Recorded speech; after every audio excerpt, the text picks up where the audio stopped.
베이징 겨울, 문 앞에서 멈춘 사람. 저는 그때 베이징에 있었습니다. 정확히는 체류라는 말을 쓰지만 우리식으로 말하면 감시 속 출장이고 통제 속 생활이었습니다. 외국 공기 속에 있어도 숨이 트이는 게 아니었습니다. 아침마다 기관지 냄새 같은 난방 연기, 회색 하늘, 그리고 늘 같은 질문. 어제 누구 만났는가? 어디를 지나왔는가?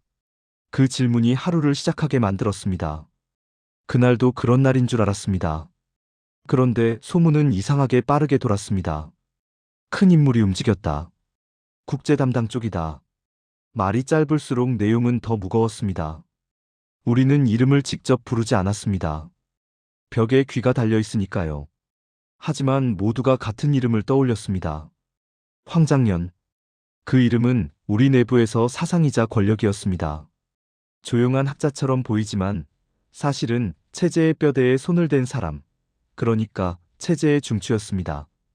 저는 그날 오후에 호출을 받았습니다. 너 한국 총영사관 주변 동향을 알아보라.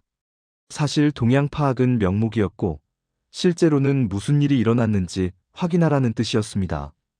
저는 중국어 통역도 했고 외국 기관과 접촉 기록 정리도 했습니다. 이런 업무는 사람을 더 빨리 무감각하게 만들었습니다. 기록을 쓰다 보면 사람의 숨소리까지도 문장으로 바뀌니까요. 총영사관 앞 봉쇄선. 베이징 한국 총영사관 근처로 갔을 때 분위기가 달랐습니다. 중국 공안 차량이 눈에 띄게 늘었고 평소엔 그냥 지나가던 골목 입구들이 통제되는 느낌이었습니다. 철제 바리케이드 같은 것이 정식으로 세워진 건 아니었지만 눈빛과 손짓으로 길이 막혔습니다. 사람을 막는 건 물건이 아니라 권한이라는 걸 저는 그때 다시 봤습니다. 멀리서 보이는 건물은 평범했습니다. 하지만 그 주변 공기는 비정상적으로 팽팽했습니다. 마치 누군가가 안에서 큰 결정을 내렸고 밖에서는 그 결정을 되돌릴 수 없다는 걸 모두 알고 있는 듯 했습니다. 저는 몇 분을 서성였습니다. 누가 저를 보고 있는지, 제가 누구를 보고 있는지 그 경계가 흐려졌습니다. 그 순간 머릿속에서 하나의 문장이 반복됐습니다. 정말로 들어갔구나. 황장현이 수행원과 함께 총영사관을 방문해 망명을 요청했다는 얘기가 들려왔고 그게 사실인지 아닌지 확인하러 나온 저의 발이 이미 그 사실을 인정하고 있었습니다. 납치라는 단어의 사용법. 제가 돌아와 보고서를 올리자 위에서는 곧바로 문구를 정했습니다. 대한민국 정보기관에 의한 납치 사건. 저는 그 문장을 받아 적으며 속으로 생각했습니다. 납치라는 단어는 진실을 설명할 때 쓰는 말이 아니라 체면을 지킬 때 쓰는 말이구나. 우리 조직에서 언어는 현실을 따라가지 않습니다. 언어가 먼저 결론을 정하고 현실이 그 결론에 맞게 잘려나갑니다. 자발적 망명이라는 가능성은 처음부터 금지된 단어였습니다. 보고서 양식에도 없었습니다. 사람의 의지는 체제에서 가장 불편한 변수였으니까요. 그날 밤 사무실에서는 담배 연기가 짙었습니다. 누구도 큰 소리로 말하지 않았습니다. 대신 작은 말들이 많았습니다. 중국이 쉽게 내주겠나? 제3국 경유라고 들었다. 2달은 걸릴 수도 있다. 숫자와 날짜가 오갈 때마다 사람들은 더 조용해졌습니다. 2달이라는 말 속에 무엇이 들어있는지 모두 알았기 때문입니다. 협상, 봉쇄, 회유, 위협, 그리고 거래. 나의 균열은 그날 시작됐다. 저는 황장현을 가까이서 본 적은 없습니다. 하지만 그 이름은 제 삶 전체를 통과했습니다. 학교에서 외웠고, 강연에서 들었고, 보고서에 적었고, 사상학습에서 찬양했습니다. 그런 사람이 스스로 문을 열고 나갔다는 사실은 제 머릿속에서 절대라는 단어를 무너뜨렸습니다. 그 전까지 저는 체제에 대한 불만이 있어도 늘 이렇게 생각했습니다. 밖은 더 위험하다. 여기서 버티는 게 살 길이다. 그런데 그날 이후 제 생각은 바뀌었습니다. 저 사람도 나가는데 내가 못 나갈 이유가 뭔가. 물론 저는 최고위급이 아니었습니다. 저는 작은 톱니였습니다. 하지만 톱니도 빠지면 기계는 소리를 냅니다. 저는 그 소리를 내고 싶어졌습니다. 아주 작게라도. 그날 이후 저는 기록을 다르게 보기 시작했습니다. 문장 사이의 공백, 지시사항에 숨은 의도, 낙오와 배신이라는 단어가 쓰이는 방식, 그리고 무엇보다 두려움이 어떻게 관리되는지. 공포는 자연 발생이 아닙니다. 배급처럼 배치되고 규율처럼 반복됩니다. 저는 그때 처음으로 망명이라는 단어를 마음속에서 발음했습니다. 입으로 내진 못했습니다. 하지만 마음속 발음은 멈추지 않았습니다. 베이징의 겨울은 차가웠지만 제 안에서는 균열이 뜨겁게 번지고 있었습니다. 기다림이라는 이름의 시간. 황장연이 총영사관 안으로 들어간 뒤부터 시간은 다르게 흘렀습니다. 베이징의 시계는 정상적으로 움직였지만 우리 내부의 시간은 멈춰 있었습니다. 상부에서는 하루에도 여러 차례 보고를 요구했고 실제로 새로 들어오는 정보는 거의 없었습니다. 대신 같은 질문이 반복됐습니다. 중국 쪽 입장은? 한국 쪽 접촉은 확인됐나? 외부 언론 움직임은? 저는 정보가 없는 보고서를 쓰는 법을 그때 배웠습니다. 특이사항 없음이라는 문장을 길게 느려 쓰는 기술이 필요했습니다. 문장 수가 적으면 성의가 없다고 보였고 너무 많으면 쓸데없는 추측이라고 지적받았습니다. 그래서 우리는 공기 같은 문장을 만들었습니다. 의미는 없지만 형식은 완벽한 문장들 말입니다. 베이징 시내에는 소문이 돌았습니다. 외교가 사람들 사이에서, 기자들 사이에서, 심지어 중국 공안들 사이에서도 말이 오갔습니다. 이번 건은 크다. 중국도 부담스러울 거다. 그 말이 사실인지 아닌지는 중요하지 않았습니다. 중요한 건 더 이상 숨길 수 없는 사건이 되었다는 점이었습니다. 중국이라는 변수. 중국 당국은 공식적으로는 중립을 지켰습니다. 하지만 현장에서 느껴지는 태도는 명확했습니다. 빨리 해결하라. 누구에게 하는 말인지는 분명하지 않았지만 압박은 분명히 존재했습니다. 한국도, 북한도, 중국도 모두 체면을 잃지 않는 출구를 찾고 있었습니다. 그 출구가 바로 시간이었습니다. 황장연은 그 시간 속에서 보호를 받았습니다. 우리는 연금이라는 말을 쓰지 않았고 보호조치라는 표현을 사용했습니다. 단어 하나로 의미는 달라졌습니다. 하지만 저는 알고 있었습니다. 보호와 통제는 같은 선 위에 있다는 것을. 다만 어느 쪽에서 보느냐의 차이일 뿐이라는 것을요. 그 사이 내부에서는 책임 소재를 따지는 움직임이 시작됐습니다. 누가 허가했나? 왜 단독 행동을 막지 못했나? 질문은 위에서 아래로 떨어졌고 아래에서는 다시 더 아래로 밀려났습니다. 저는 그 질문이 결국 바닥에 있는 사람에게 닿는다는 걸 알고 있었습니다. 그래서 더 조심스러워졌습니다. 말수도 표정도 기록도. 서울이라는 목적지. 약 2달이 지났을 무렵 분위기가 바뀌었습니다. 제3국 경유. 그 말이 공식처럼 쓰이기 시작했습니다. 이는 곧 결론이 났다는 뜻이었습니다. 황장연은 결국 서울로 갈 것이고 우리는 그 사실을 되돌릴 수 없다는 의미였습니다. 그때 저는 처음으로 명확한 패배감을 느꼈습니다. 군사적 패배도 경제적 패배도 아닌 상징의 패배였습니다. 서울 도착 소식이 전해졌을 때 사무실은 이상할 정도로 조용했습니다. 누군가는 책상을 정리했고 누군가는 창밖만 바라봤습니다. 축하도 분노도 공개적으로 표현되지 않았습니다. 감정은 관리 대상이었으니까요. 다만 침묵이 길어졌을 뿐입니다. 저는 그날 집에 돌아와서 오래된 노트를 꺼냈습니다. 개인 기록용 노트였습니다. 공식 문서에는 절대 남길 수 없는 생각들을 적던 곳입니다. 저는 이렇게 적었습니다. 체제는 사람을 붙잡지 못한다. 다만 사람을 늦출 뿐이다. 그 문장을 적고 나서 한참을 보았습니다. 틀린 말은 아니라고 느꼈습니다. 나의 선택지는 아직 오지 않았다. 황장연 사건 이후로 저는 제 삶을 다르게 계산하기 시작했습니다. 당장 움직일 수는 없었습니다. 저는 유명하지도 않았고 보호받을 가치가 있는 인물도 아니었습니다. 하지만 가능성이라는 단어가 생겼다는 것만으로도 충분했습니다. 가능성은 희망보다 위험합니다. 한번 생기면 없던 시절로 돌아갈 수 없으니까요. 저는 여전히 그 자리에 있었습니다. 같은 사무실, 같은 보고서, 같은 질문들. 하지만 내부에서는 이미 다른 사람이 되어 있었습니다. 저는 더 이상 절대를 믿지 않았습니다. 그 믿음이 무너진 자리에는 조용한 계산이 자리 잡았습니다. 언제, 어디서, 어떻게, 그리고 무엇을 버릴 수 있는지. 그 모든 계산의 시작점에는 베이징의 겨울이 있었습니다. 회색 하늘 아래 조용히 닫힌 총형 사관문. 그리고 그 문을 열고 들어간 한 사람의 선택. 저는 그 장면을 아직도 잊지 못합니다. 그것은 뉴스가 아니었습니다. 제 삶의 방향을 바꾼 기준점이었습니다. 사건 이후의 정리 작업. 황장현이 서울에 도착한 뒤 우리에게 주어진 일은 정리였습니다. 사건은 끝났지만 기록은 끝나지 않았습니다. 어떤 문장은 남기고 어떤 문장은 지워야 하는지, 어떤 표현은 완화하고 어떤 표현은 더 강하게 만들어야 하는지. 보고서는 사실을 남기는 문서가 아니라 방향을 고정하는 문서라는 걸 저는 그때 분명히 알게 됐습니다. 상부에서는 지침이 내려왔습니다. 이번 건은 외부 요인에 의한 특수 사례로 규정한다.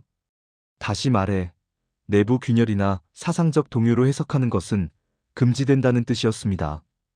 개인의 선택은 체제의 문제로 연결되지 않도록 잘라내야 했습니다.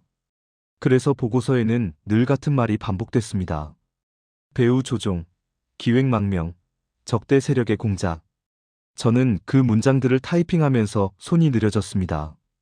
틀린 문장은 아니었습니다. 하지만 진실한 문장도 아니었습니다. 그 차이를 설명할 말은 없었지만 손은 알고 있었습니다. 키보드를 누를 때마다 미세하게 멈칫거렸습니다. 남겨진 사람들의 얼굴. 사건 이후 가장 많이 변한 것은 사람들의 얼굴이었습니다. 웃음이 줄었고 눈맞춤이 짧아졌습니다. 누군가가 말을 시작하면 다른 사람들은 끝을 예측하며 이미 경계하고 있었습니다. 신뢰는 규정으로 만들 수 없다는 걸 우리는 몸으로 겪고 있었습니다. 특히 사상 관련 부서에서는 긴장이 더 컸습니다. 강연 자료가 수정됐고 인용 문구가 바뀌었습니다. 이전에는 자연스럽게 쓰이던 이름들이 슬그머니 빠졌습니다. 아무도 그 이유를 설명하지 않았지만 모두가 알고 있었습니다. 지워진 이름은 기억에서 지우라는 신호라는 걸요. 저는 그 과정을 지켜보면서 한 가지를 깨달았습니다. 체제는 완벽해서 유지되는 게 아니라 수정이 가능해서 유지된다는 사실을요. 틀렸다는 걸 인정하지 않고 대신 고쳐 쓰는 방식으로 계속 이어져 왔다는 걸 말입니다. 조용한 준비. 그 이후로 저는 서두르지 않았습니다. 황장연처럼 한 번에 문을 열 수 있는 위치도 아니었고 그럴 용기도 없었습니다. 대신 저는 준비를 택했습니다. 눈에 띄지 않게 기록을 더 꼼꼼히 읽고 사람들의 말을 더 적게 믿었습니다. 그리고 제 선택이 다른 사람에게 피해를 주지 않도록 계산했습니다. 탈북이라는 말은 여전히 입 밖에 내지 않았습니다. 하지만 마음속에서는 이미 여러 번 실행해 보았습니다. 실패했을 때의 경로, 붙잡혔을 때의 결과, 그리고 성공했을 때의 이후 삶까지. 상상은 위험했지만 동시에 유일한 자유이기도 했습니다. 그 모든 준비의 출발점은 여전히 그날이었습니다. 베이징의 회색 오후, 총영사관 앞의 정적, 그리고 체제의 중심에 있던 한 사람이 문을 열고 들어간 장면. 그 장면은 시간이 지나도 흐려지지 않았습니다. 오히려 더 선명해졌습니다. 기록으로 남는다는 것. 지금 제가 이 이야기를 기록으로 남기는 이유는 영웅담을 만들기 위해서가 아닙니다. 저는 특별한 결단을 한 사람이 아닙니다. 다만 한 사건이 한 개인에게 어떤 균열을 만들고 그 균열이 어떻게 삶 전체를 바꾸는지 보여주고 싶을 뿐입니다. 황장연의 망명은 역사에서 사건으로 남았습니다. 하지만 제 삶에서는 시작으로 남았습니다. 모든 선택은 한 번에 이루어지지 않습니다. 대부분은 이렇게 조용히, 오래, 안쪽에서부터 시작됩니다. 저는 그때 알게 됐습니다. 체제는 사람 위에 있지만 결국 사람 없이 존재할 수는 없다는 것을. 그리고 사람이 움직이기 시작하면 아무리 늦어도 멈추게 할 수는 없다는 것을요. 베이징에서 시작된 그 균열은 그렇게 제 삶을 관통해 지금까지 이어지고 있습니다. 균열 이후의 일상. 사건이 지나간 뒤에도 일상은 계속됐습니다. 아침에 출근하고 같은 자리에서 같은 서류를 펼치고 같은 표현을 반복했습니다. 겉으로 보면 아무것도 달라지지 않았습니다. 그러나 내부에서는 분명히 달랐습니다. 저는 더 이상 체제를 당연한 것으로 보지 않았습니다. 당연하다고 믿는 순간 생각은 멈춘다는 걸 알게 됐기 때문입니다. 회의 시간에 상부가 이번 일은 특수한 개인 일탈이라고 규정할 때마다 저는 그 말의 반대편을 떠올렸습니다. 개인이 일탈할 수 있다는 건 선택지가 존재한다는 뜻이었습니다. 체제는 그것을 인정하지 않으려 했지만 이미 제 머릿속에서는 인정이 끝난 상태였습니다. 동료들 중 일부는 더 충성적인 태도를 보이기 시작했습니다. 목소리가 커졌고 발언이 길어졌습니다. 저는 그게 믿음 때문이 아니라 불안 때문이라는 걸 느꼈습니다. 사람은 확신이 있을 때보다 흔들릴 때 더 크게 말합니다. 저는 그래서 더 조용해졌습니다. 말하지 않는 약속. 그 무렵 저는 몇몇 사람들과 묘한 침묵을 공유하게 됐습니다. 직접적인 대화는 없었지만 서로가 같은 선을 넘지 않으려 한다는 걸 알 수 있었습니다. 눈빛이 오래 머무르지 않고 불필요한 질문을 하지 않는 것. 그것이 우리가 맺은 암묵적인 약속이었습니다. 누군가는 그 약속을 겁이라고 부를지도 모릅니다. 하지만 저는 그것이 생존 방식이라고 생각합니다. 모든 용기는 공개적으로 드러나지 않습니다. 어떤 용기는 말하지 않는 형태로 존재합니다. 저는 그 용기를 택했습니다. 기록을 숨기는 법. 저는 점점 공식 기록과 개인 기록을 명확히 나누기 시작했습니다. 공식 문서에는 요구된 문장만 남겼고 개인 노트에는 제 생각을 적었습니다. 날짜, 장소, 분위기, 그리고 그날 들은 말들. 언젠가 이 기록이 필요할지도 모른다는 생각이 들었습니다. 그 언젠가가 언제인지는 몰랐지만 준비는 지금 해야 한다고 느꼈습니다. 기록을 남긴다는 건 위험한 일이었습니다. 하지만 아무것도 남기지 않는 건 더 위험했습니다. 기억은 쉽게 바뀌고 환경에 따라 왜곡됩니다. 저는 제 기억만큼은 지키고 싶었습니다. 그것이 제가 선택할 수 있는 최소한의 주권이었습니다. 다시 떠오른 베이징. 시간이 흘러도 베이징의 장면은 반복해서 떠올랐습니다. 겨울 공기, 통제된 거리, 그리고 닫힌 문 앞의 정적. 그 정적 속에서 저는 처음으로 체제 밖을 상상했습니다.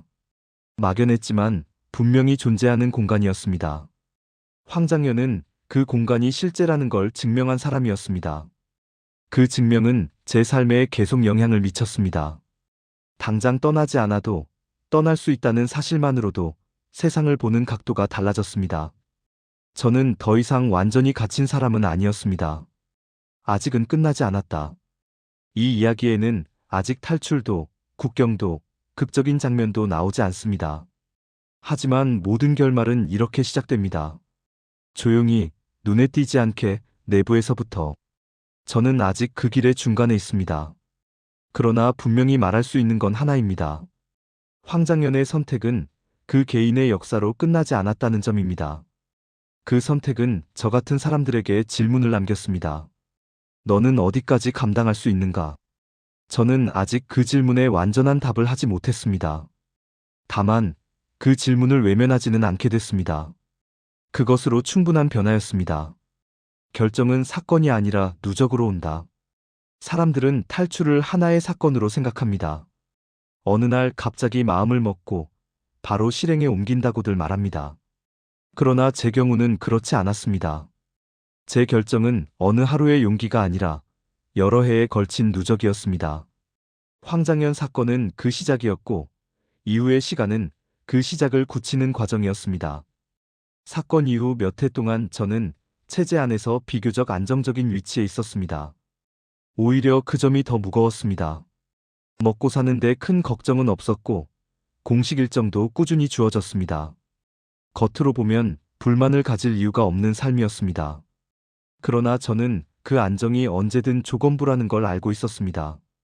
충성이라는 전제가 사라지는 순간 모든 것은 즉시 회수될 수 있었습니다. 작은 이상 신호들. 결정적인 계기는 드라마틱하지 않았습니다. 대신 아주 사소한 장면들이 반복됐습니다.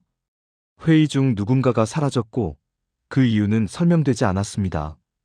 며칠 뒤 그의 책상이 정리됐고 이름은 더 이상 문서에 등장하지 않았습니다. 질문은 금기였고 침묵은 규칙이었습니다. 또 한 번은 내부 교육 자료에서 특정 문장이 삭제된 걸 발견했습니다. 몇 년 전까지만 해도 핵심으로 강조되던 문장이었습니다. 그 문장은 틀렸기 때문이 아니라 불편해졌기 때문에 사라졌습니다. 저는 그때 확신했습니다. 여기에는 기준이 아니라 상황만 존재한다는 것을요. 두려움의 방향이 바뀌다. 어느 순간부터 저는 체제 밖보다 체제 안이 더 두려워졌습니다. 밖은 위험하다는 정보는 많았지만 대부분 추상적이었습니다. 반면 안에서의 위험은 구체적이었습니다. 언제, 어떤 이유로, 어떻게 사라질 수 있는지가 명확했습니다. 두려움의 방향이 바뀌자 선택의 계산도 달라졌습니다. 저는 더 이상 나가면 죽는다라는 말에 설득되지 않았습니다.